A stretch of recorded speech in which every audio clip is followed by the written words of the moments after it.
Good morning everyone, hope everybody is healthy and fine. Class 12 accountancy. आज एक बहुत important chapter के बारे में हम डिस्कस करने वाले हैं बेटा। पार्ट सेकंड हमारे जो अकाउंटेंसी की बुक है उससे ये चैप्टर रिलेट करता है। ठीक है, financial statements of a company. ठीक है, फाइनेंशियल स्टेटमेंट्स कौन कौन से होते हैं? फाइनेंशियल स्टेटमेंट्स में आते हैं बेटा अपनी बैलेंस शीट कंपनी की, साथ ही साथ अपना P&L अकाउंट। प्रीवियस क्लास में, क्लास 11th में आपने बैलेंस शीट का एक फॉर्मेट देखा था, एज वेल एज आपने P&L अकाउंट बनाने का एक फॉर्मेट देखा था। साथ ही साथ आपने कैसे उसमें एडजस्टमेंट्स किए जाते हैं उसके बारे में पढ़ा था, राइट। कंपनी की जो बैलेंस शीट है उसको कैसे बनाया जाता है उसके बारे में आज अपन सीखेंगे। ठीक है, देखिए कंपनी की बैलेंस शीट ड्रॉ करने के लिए कंपनीज एक्ट 2013 में शेड्यूल 3 के अंडर में आपको ये एक फॉर्मेट गिवन है। ठीक है, जिसके बारे में आज की क्लास में अपन डिस्कस करने वाले हैं। अपनी नोट्स कॉपी में इसको नोट डाउन करते जाइएगा साथ के साथ। ठीक है, क्वेश्चंस किस तरीके से आते हैं, वो फॉर्मेट क्या है, वो सब अपन डिस्कस करेंगे। So here is the complete format of balance sheet. ठीक है, अब आप एक चीज ऑब्जर्व कर रहे होंगे बेटा कि अर्लियर जो आपने बैलेंस शीट फॉर्म करी है आज तक, वो कैसे करी थी अपन ने, कि सिंपली यहां पर दो कॉलम्स हुआ करते थे, राइट। यहां पर अमाउंट का, सेम वे यहां पर असेट्स आया करते थे, यहां पर लाइबिलिटीज आया करती थी। ऐसे ही हमने फॉर्मेट आज तक पढ़ा है बेटा। यहां पर अपन इसको रुपीज अमाउंट जो भी होता था वो लिख दिया करते थे, और यहां पर लिख देते थे balance sheet of a company as on. ये एक फॉर्मेट पहले हमने पढ़ा था, लेकिन शेड्यूल 3 ऑफ कंपनीज एक्ट 2013 ये कहती है कि कंपनी की अगर बैलेंस शीट आपको ड्रॉ करनी है तो उसका प्रिस्क्राइब्ड फॉर्मेट अब दूसरा है। ठीक है, पहले असेट्स एंड लाइबिलिटीज को ऐसे लिखा जाता था, आज की डेट में लाइबिलिटीज को ऊपर और असेट्स को बेटा नीचे लिखा जाता है। ठीक है, तो फॉर्मेट को ऑब्जर्व करेंगे ध्यान से। सबसे पहले आप देख रहे हैं कि भाई जितनी भी लाइबिलिटीज हैं उनको अपन ने यहां पर लिख दिया। ठीक है, and after that we have posted the balance of assets, right.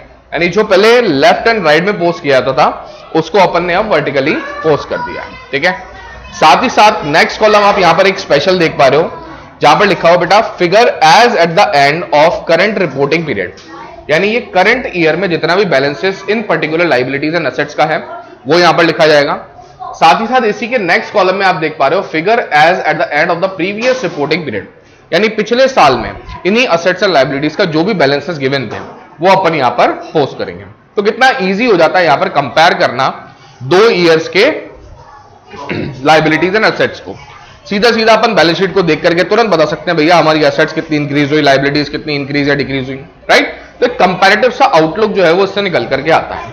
Okay, तो आइए आइटम्स किस तरीके से पोस्ट किए जाएंगे। देखिए इस फॉर्मेट को थोड़ा सा अपने को याद रखना पड़ेगा बच्चे, क्योंकि हमसे एग्जाम में क्वेश्चन जो पूछे जाएंगे वो इसी फॉर्मेट के बेसिस पे पूछे जाएंगे। हमें डिफरेंट आइटम्स गिवन होंगे और ये पूछा जाएगा कि ये आइटम कौन से हेड और सब हेड के नीचे पोस्टेड की है। ठीक है, फॉर दैट मैटर हमें अच्छे से इस फॉर्मेट को जो है वो याद करना। देखो फॉर्मेट को याद करना कोई बहुत बड़ी बात नहीं है, बहुत ही सिंपल इसको अपन जो है वो याद करते हैं। कैसे? जो इसका फॉर्मेट है वो क्या है बेटा, सबसे पहले लाइबिलिटीज आएंगी। लाइबिलिटीज में भी जो लॉन्ग टर्म में रहने वाली है, सबसे ज्यादा देर तक लाइबिलिटीज जो बिजनेस में लगी रहेंगी, इन्वेस्टेड रहेंगी, ठीक है, वो उनको हम पहले लिखेंगे। ओके, और उसके बाद अपन उसको डिक्रीजिंग ऑर्डर में आ जाएंगे। जैसे सबसे पहले ऐसा कौन सा पैसा है कंपनी का जो कि लॉन्ग टर्म में इन्वेस्टेड रहता है, that is the share capital, right. तो सबसे पहली आइटम ही यहां पर क्या आगे देखो जरा, तो भाई इक्विटी एंड लाइबिलिटीज में शेयर होल्डर्स फंड। ठीक है, शेयर होल्डर भाई ऐसे लोग होते हैं जो कंपनी के ओनर्स होते हैं, उनका जो पैसा लगा हुआ है उनको अपन सबसे पहले यहां पर पोस्ट करते हैं। ठीक है, सेकंड आइटम है share application money pending allotment. Share application का मनी तो आया हुआ है, यानी वो कंपनी का मेंबर तो बन चुका है, लेकिन अभी तक उसको अलॉटमेंट नहीं हुआ। ठीक है, ये भी इसी का पार्ट है। नॉन करंट लाइबिलिटीज, आगे देखो। अब नॉन करंट लाइबिलिटी क्या हुई बेटा, पहली कौन सी हुई, जो एकदम लॉन्ग टर्म में चलने वाली है। ठीक है, दूसरी कौन सी, नॉन करंट, और तीसरी कौन सी आ गई आपकी, करंट लाइबिलिटी। अब नॉन करंट ऐसी लाइबिलिटीज होती है बेटा जो 12 महीने से ज्यादा टाइम पीरियड में आप पे बैक करते हो, राइट। अपन ने करंट एंड नॉन करंट के लिए एक सेग्रीगेशन पढ़ा था। ऐसी लाइबिलिटीज जहां पर पे बैक पीरियड 12 महीने या उससे ज्यादा का है उन्हें अपन लॉन्ग टर्म लाइबिलिटीज कहते थे। और अगर वही पे back period with in 12 months होता है तो उसको अपन क्या बोलते थे, वेरी गुड उदय, ठीक है। तो यहां पर भी ऐसा ही कुछ होने वाला है। देखिए एक एक करके अपन आइटम को पढ़ते जाएंगे, डिस्कस करते जाएंगे। सबसे पहले बोला इक्विटी एंड लायबिलिटीज में पहला आइटम क्या है, तो पहला है बेटा शेयर होल्डर्स फंड। किसका fund? Share holders fund. Share holder fund यानी शेयर होल्डर का पैसा। अब शेयर होल्डर तो ओनर है, ओनर का क्या क्या पैसा बिजनेस में होता है? सबसे पहला पैसा होता है बेटा जो उसने कैपिटल इन्वेस्ट करी है, that is called the share holders capital. Next जो पैसा इसका होता है that is the reserves and surplus का पैसा। इसमें सारे रिजर्व्स आ जाएंगे आपके, ठीक है। अपन जैसे जैसे आगे क्वेश्चंस करते जाएंगे तो हमें यह भी पता लग जाएगा किस किस तरीके के रिजर्व्स को अपन इसमें लेते हैं। जनरल रिजर्व वगैरह तो आपने पढ़ेंगे, वो सारे अपन इसी में लेंगे।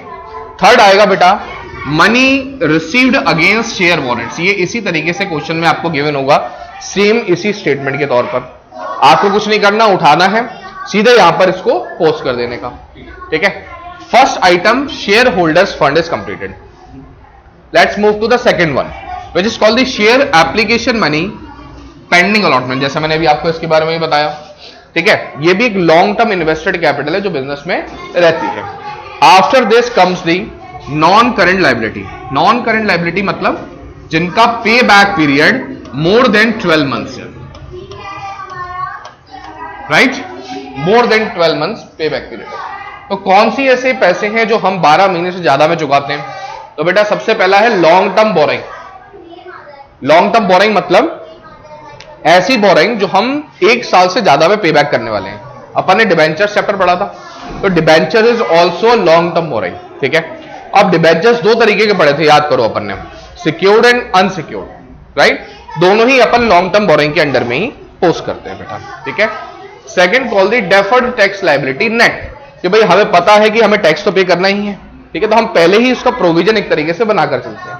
तो अगर ऐसा कोई प्रोविजन हमारे यहां पर चल रहा है, चले आ रहा है, बनाए जा रहे हैं हम, तो ऐसा डेफर्ड टैक्स को अपन यहां पर लिखते हैं। अदर लॉन्ग टर्म लायबिलिटी अगर कोई क्वेश्चन में गिवन है तो उसको यहां पर पोस्ट कर दीजिएगा बेटा। लॉन्ग टर्म लायबिलिटी में हो सकता है कि आपको ये कह दे कि लोन दे रखा है और लोन है कितना 5 ईयर्स में पे बैक करना है, तो ये लॉन्ग टर्म लायबिलिटी हो गई। तो उसको अपन यहां पर अदर लॉन्ग टर्म लायबिलिटीज के अंडर में पोस्ट कर देंगे। क्लियर है? नेक्स्ट आता है लॉन्ग टर्म प्रोविजन। अगर कोई बने हुए हो तो वैसे तो प्रोविजन ज्यादातर शॉर्ट टर्म के लिए होते हैं, है ना, लेकिन अगर कोई लॉन्ग टर्म प्रोविजंस भी बने हुए हैं तो उनको भी अपन यहां पर पोस्ट करेंगे बेटा, ठीक है।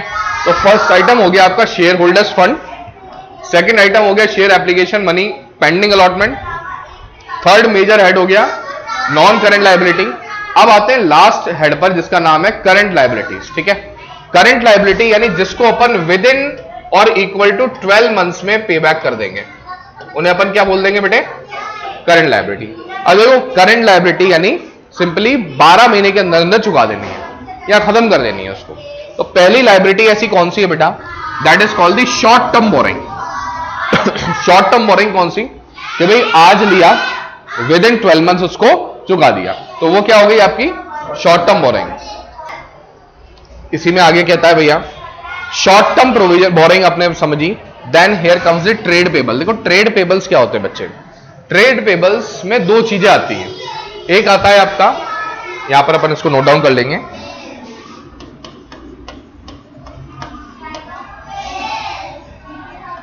Trade payables. इसमें दो चीजें आती हैं, एक आते हैं आपके क्रेडिटर्स,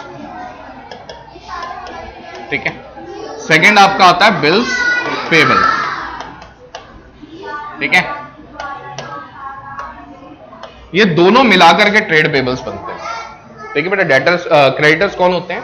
जिनसे अपन उधारी पे माल लेते हैं, राइट, और विद इन 12 मंथ्स उनको चुका देते हैं। बिल्स पेबल यानी ऐसे कोई पेंडिंग बिल्स है जिन्हें हमें पे करना है, तो वो भी अपन के करंट लायबिलिटी के अंदर ही आते हैं। Next is other current liability. Question में स्पेसिफाइड होगा कि भाई ये एक लायबिलिटी थी या फलाना पर्सन से लोन लिया था जिसको हमें 12 महीने के अंदर चुकाना है, या और कोई अगर ओवरड्राफ्ट का पैसा है तो लायबिलिटी तो है। और शॉर्ट टर्म में जैसे अपन विद इन 12 मंथ्स क्या करेंगे? पे बैक कर देंगे। तो ऐसी अगर कोई भी अपने पास लायबिलिटी गिवन है जो विद इन 12 मंथ्स अपन पे बैक करने वाले हैं, वो आ जाएगा किसमें? करंट लायबिलिटी के अंदर। क्लियर है? Next short term provisions if any. जैसे डेटर्स पर प्रोविजन बनाया, विद इन 12 मंथ्स उसको अपन रिवाइज कर देंगे। अगर कोई नया प्रोविजन बनाते हैं, ओल्ड प्रोविजन है, अपन ने इसके बारे में एडजस्टमेंट्स पढ़े थे पिछली क्लास में, राइट। तो अगर कोई शॉर्ट टर्म प्रोविजन है डेटर्स वगैरह से रिलेटेड या और किसी भी तरीके से रिलेटेड, तो उसको भी अपन यहां पर पोस्ट करें।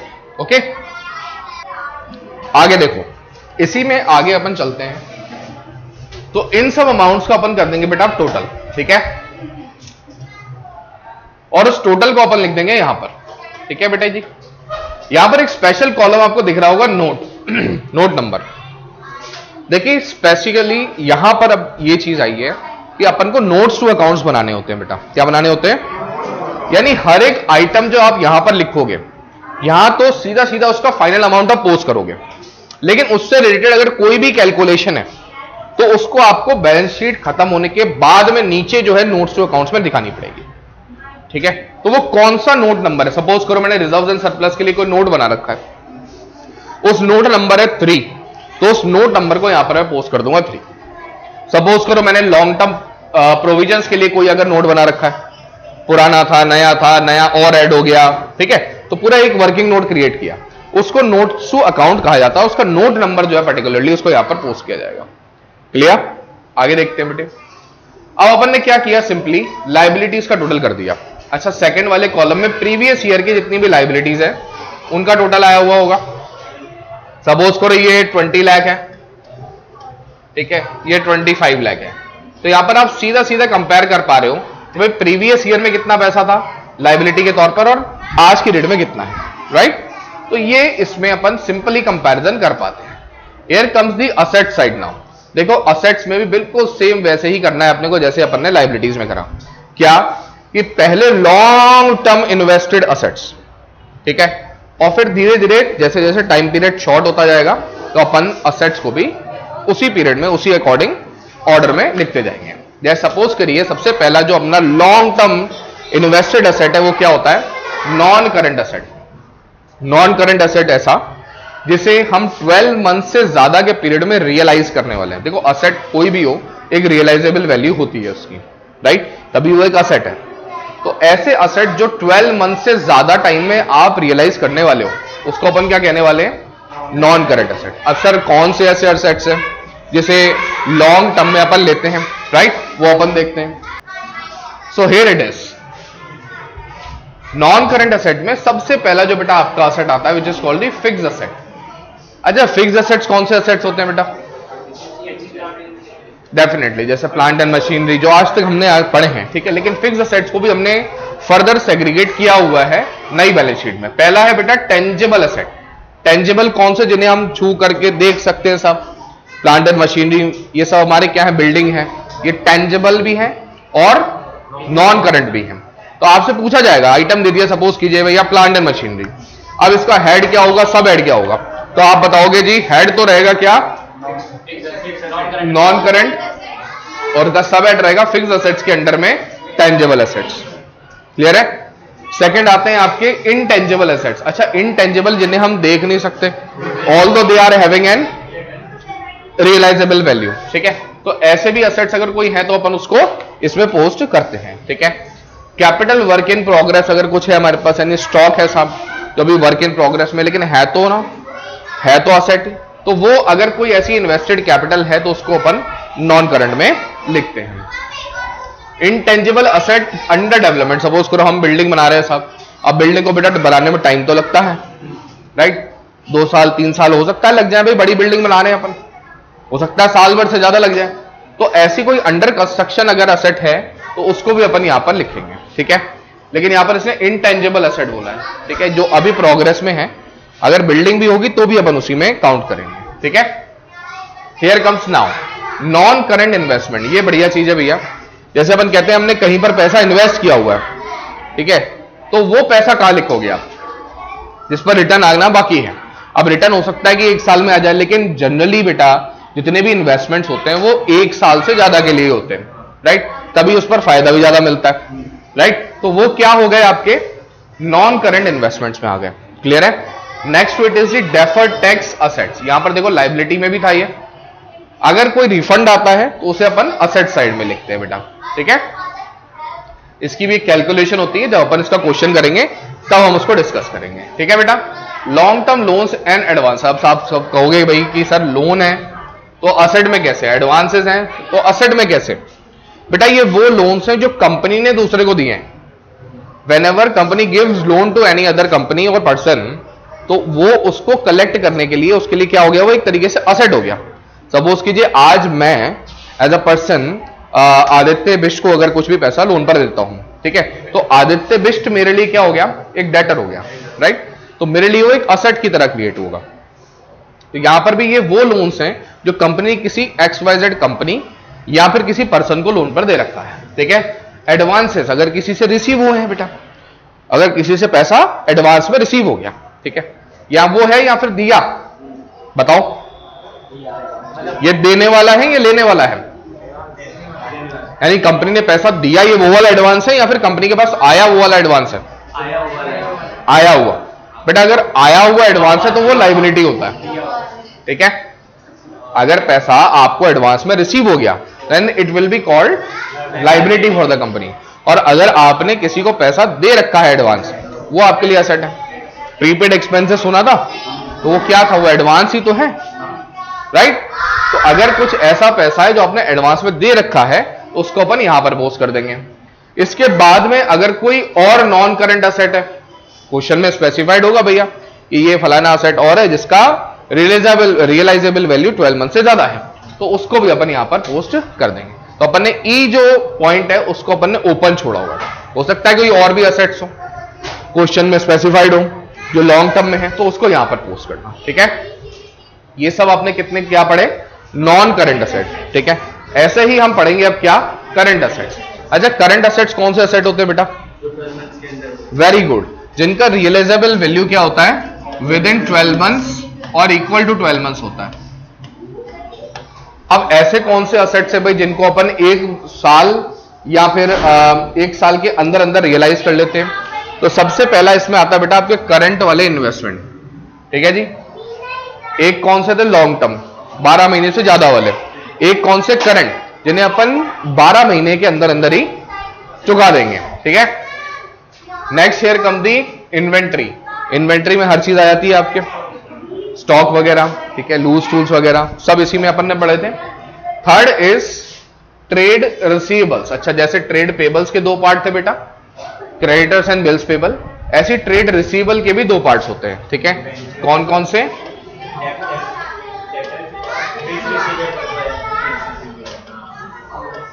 Trade receivable further divided into two parts. पहला debtors and second is bills receivable.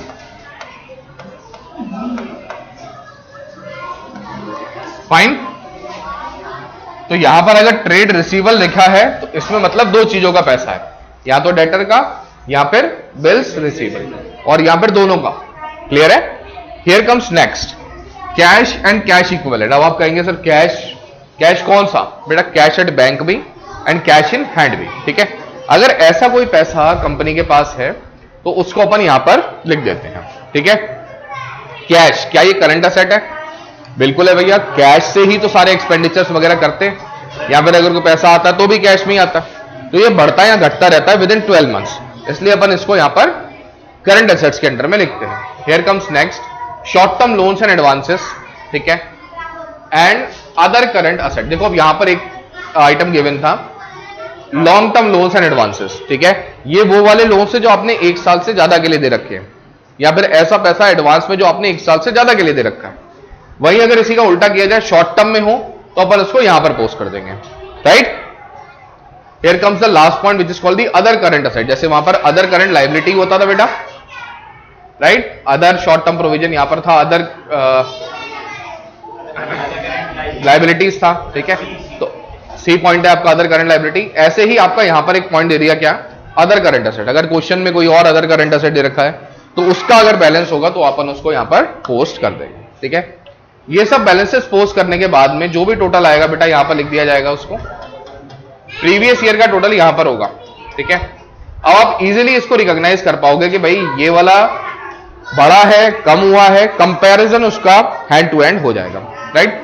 Previously जब प्रीवियस ईयर के बैलेंसेस साथ में नहीं लिखे होते थे तो एक नुकसान क्या होता था कि हमें दो बैलेंस शीट को साथ में रख करके रेफर करना पड़ता था। अच्छा भैया ये वाले में इतना असेट्स लायबिलिटीज था, अच्छा इसमें इतना इंक्रीज हो गया। अब ये वाला जो कंपैरेटिव आउटलुक है उससे एक लाइन में ही हमें पता लग जाता है कि कोई भी एसेट कितना पहले था अब कितना ज्यादा है। ठीक है, एनालिसिस ऑफ फाइनेंशियल स्टेटमेंट जब अपन सीखेंगे ये चैप्टर, उसमें हम ये चीज जानेंगे कि भाई इस चीज को लेकर कैसे एनालिसिस किया जाता है, राइट। एज वेल एज एक चैप्टर हमारा बहुत ही बढ़िया बेटा जिसे कहते हैं रेशियो एनालिसिस, उसमें भी यही सब सिखाया जाएगा कि कैसे in balance sheet and P&L के आइटम्स को लेकर के आप रेशियो कैलकुलेट करते हो, कंपनी के बारे में और बेहतर तरीके से एनालिसिस कर पाते हो, राइट। केवल इनके अमाउंट्स बढ़ना या घटने से पता नहीं लगता बेटा चीजें, इस पर जो इन डेप्थ एनालिसिस किया जाता है वो अपन ratio analysis and analysis of financial statement वाले चैप्टर में पढ़ेंगे। क्लियर है? So I hope this balance sheet formats is clear to you all. ठीक है, इसको अपनी बेटा नोटबुक्स में जरूर बनाइएगा, right. So I hope this balance sheet format is clear to you all बेटा। ठीक है, ये फॉर्मेट अगर हमें याद होगा तो इसी फॉर्मेट से रिलेटेड हम जो क्वेश्चन है उसको अपन अच्छे से कर पाएंगे बेटा। ठीक है, इस तरीके के क्वेश्चन इससे बेस्ड आते हैं बेटा जी, इसमें गुडविल बोला जाएगा, फोरफिटेड शेयर्स, इनके मेजर हेड एंड सब हेड्स कहां पर पोस्ट किया जाता है इनको, उसके बारे में अपन जानेंगे। ठीक है, as well as in the next class we will discuss about the P&L statement बेटा। P&L भी आजकल कैसा बनाया जाता है, ऐसा वर्टिकल फॉर्म में बनाया जाता है। ठीक है, यहां पर भी वही चीजें हैं कि भाई करंट ईयर के जितने भी बैलेंसेस हैं उसको लिखा जाएगा as well as previous year के बैलेंसेस। ठीक है, पहले P&L अकाउंट आपने जो बनाया था उसमें कैसे सीखे थे अपन कि भाई ट्रेडिंग अकाउंट ऊपर होता था एंड P&L अकाउंट को अपन नीचे बनाया करते थे, लेकिन अब इसका भी फॉर्मेट बेटा अब इस तरीके से चेंज किया गया है। और साथ ही साथ ऑब्जर्व कर पा रहे हो आप कि अब P&L अकाउंट ना कह करके इसको बोला जाता है क्या, statement of P&L for the year ended, right.